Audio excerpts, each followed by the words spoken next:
Alright, ladies and gentlemen, I'm here to talk about some really important things tonight, alright? So, looking forward to gracing the pages of YouTube's history. Alright, YouTube is phenomenal. I love YouTube.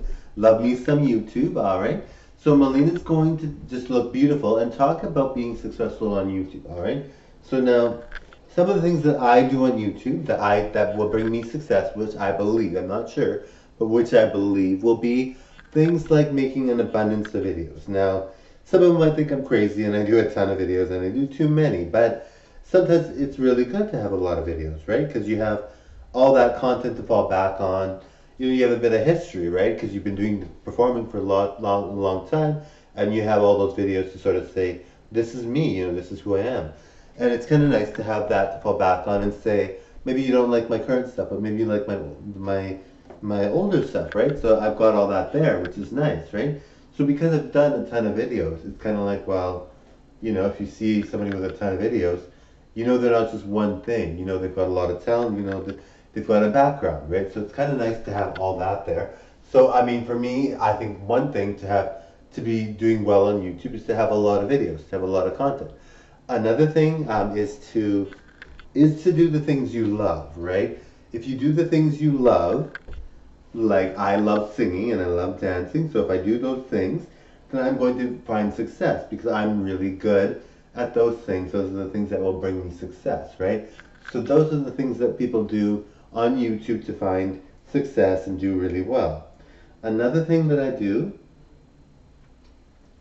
another thing that I do on YouTube to find success is I tell people about it. You have to tell people about your channel, get them excited, and you'll sort of gauge from there whether there's an interest, right? Because if people are subscribing when you tell them, you're gonna think, well, yes, that's actually drawing attention. People like it and they do want to watch it. So you're not thinking no one's gonna watch it. If you get a bad reaction, well, you might be like, well, maybe I should just do it and see what happens. But I mean, for the most part, people are very friendly. If they're new to your channel, they're gonna be like, wow. If they might be seasoned, they might be like, well, I've heard you before. I've already subscribed. They're not going to be too clean on being told again. But I mean, if you don't remember, sometimes it's not your fault.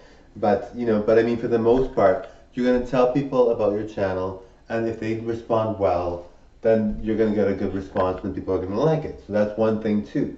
Another thing too is to um, make sure that you can afford the things you put into your videos. Now, I know it seems simple. Sorry, guys.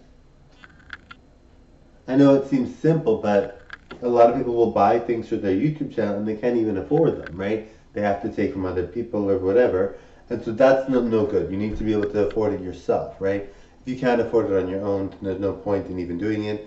And you should wait until you can afford it, or at least do things that you are able to afford at the time. So that's another thing, all right? So that's just my rant on being a successful YouTuber and getting views and being number one. It starts from a simple zero to hero kind of thing. You have to start from being nobody to being a complete somebody. Thank you for watching. All right, bye.